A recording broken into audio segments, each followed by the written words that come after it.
Yeah, yeah. For all y'all that don't know, this how we get down. Hey, yo. Who got what it takes to take what I got? Got a lot, so to wreck your spot. Get my props, so to wreck your shot. Why? Cause I don't rap, I rhyme. Welcome to the DCC Dallas Cowboy Convo with your boy, the host, Big Tut in the building, representing them Dallas Cowboys, right? Listen, man, again, need y'all to like, comment, and subscribe so y'all know we going live. Really don't cost y'all nothing just to press that button, you dig? Um, Also, NFC East and NBA Streets, make sure y'all like, comment, and subscribe, man. The channel is moving. We need y'all to keep commenting, man. Keep liking and subscribing, man, please. You know what I mean? Help us build this channel, man. Um, I haven't been on in a while, so I'm here talking about my Dallas Cowboys, man. We're gonna comment on about the Jerry Jones interview and his choice of words, if you want to say. Um, People not understanding what Jerry was meaning by the things he was saying when it came to Dak and Micah, and I understand it. Jerry also needs to learn how to choose words when he says certain things. But we're talking about a 82-year-old man, soon to be 83 in October, who's probably stuck in his ways. He gonna say it the way he want to say it or however he feel. But I don't think he meant it as a disrespect or a downgrade or anything negative towards Dak or Micah. I don't.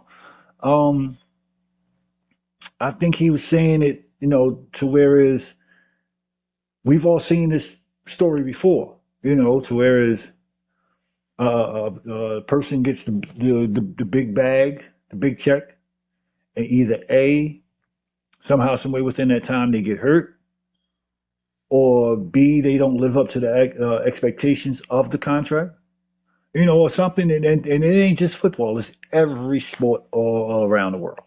So that's what I really think Jerry meant by it. Not saying Mike is not going to get his money. We all know Mike is going to get his money, and Mike is going to be the highest paid non-quarterback in NFL history. We know that.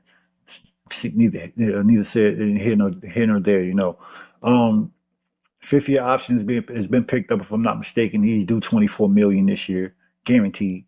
So Michael Parsons, he's set to do something, to make history. Um, and also when Jerry was talking about the leadership qualities, I don't think he meant just on the field. What think he meant by it was he wants to change the expectations, in the locker room. You know, more team bonding, getting to know the boy, the guy next to you. You know what I mean? That's what I'm thinking, as well as on the field. That's what I'm thinking Jerry meant by that. But again, Jerry uh, chooses his words the way he chooses to say them, and I get it. He's been there. He's seen the ups. He's seen the downs. Um, does he need to step down? In my opinion, yes. I think it's time. You know, hand it over to Steven. Let him do all the day-to-day work. Um, Jerry already doesn't talk to anybody. He said it in the interview. I don't talk to the agents. I don't talk to the lawyers. I don't talk to those guys. Steven talks to them. I talk straight to the principal, basically. The contract of Micah, he's talking to Micah, like, whatever. The agent talks to Steven. So, day-to-day process Steven is doing anyway, so we might as well just go ahead and hand over the paperwork to Steven. Um, I also want to show my appreciation for Shotty, for Coach Schottenheimer.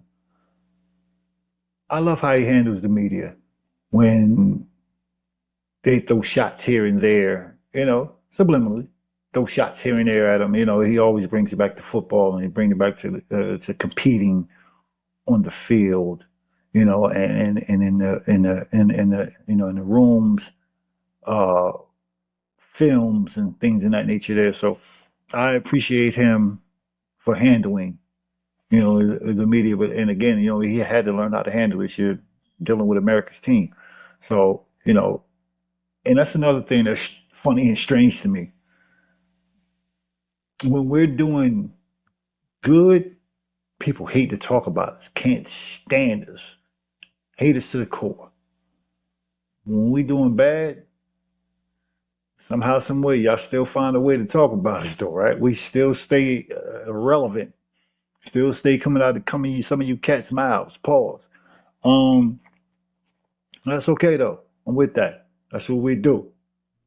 Dallas Cowboys, America's team. You know what I mean? Cowboy Nation, stand up. That's how we love it. Um,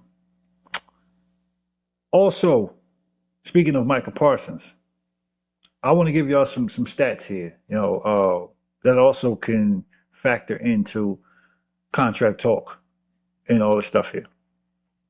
Um, Regular season, Mike got drafted, if I'm not mistaken, 2021. Um,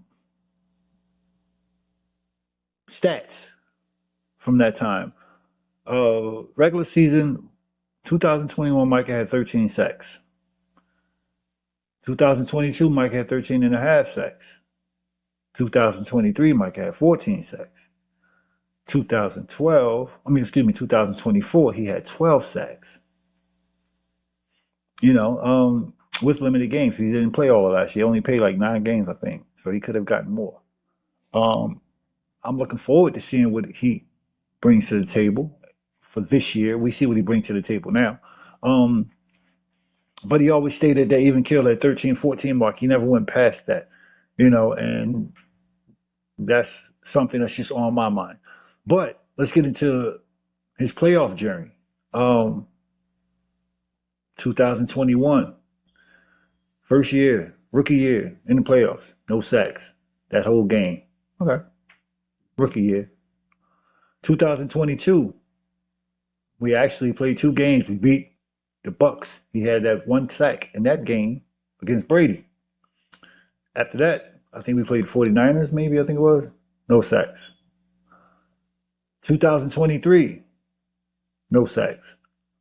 So these are things and keys also that have to be factored into contract talk. You know, he is a superstar. We see it, but we need some more production,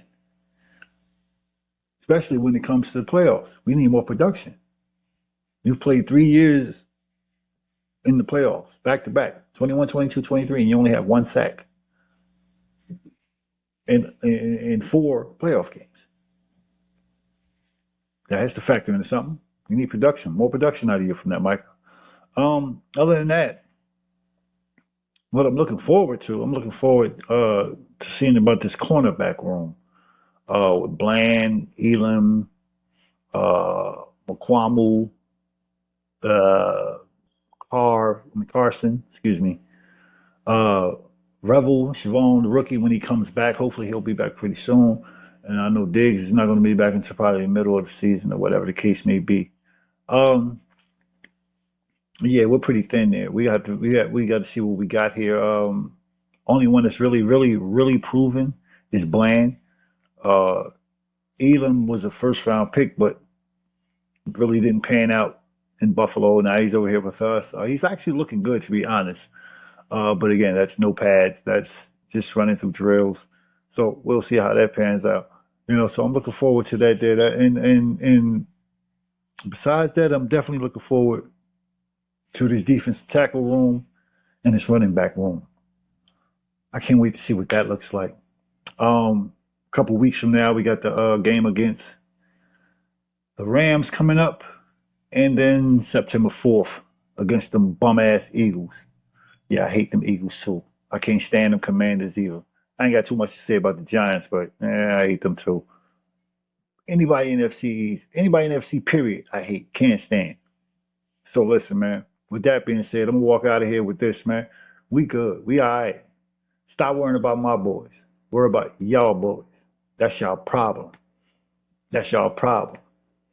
Especially you Eagle fans. Yeah, Eagle fans. Y'all won the Super Bowl last year. Y'all ain't in the spotlight. Y'all ain't on nobody's blogs. Y'all ain't on nobody else's minds. Why it gotta be my Cowboys? We didn't make the playoffs last year, but we stay number one conversation in the world, though, don't we? Easy. Get up off files, man. Cowboy Nation, stand up. Holla at your bizoid, man. DCC, Dallas Cowboy Convo, with your boy, Big Tut. Deuces. What? Who got what it takes to take what I got? Got a lot. Gonna wreck your spot. Get my props. Gonna wreck your shot. Why? Cause I don't rap. Hey, yo, who got what it takes to take what I got?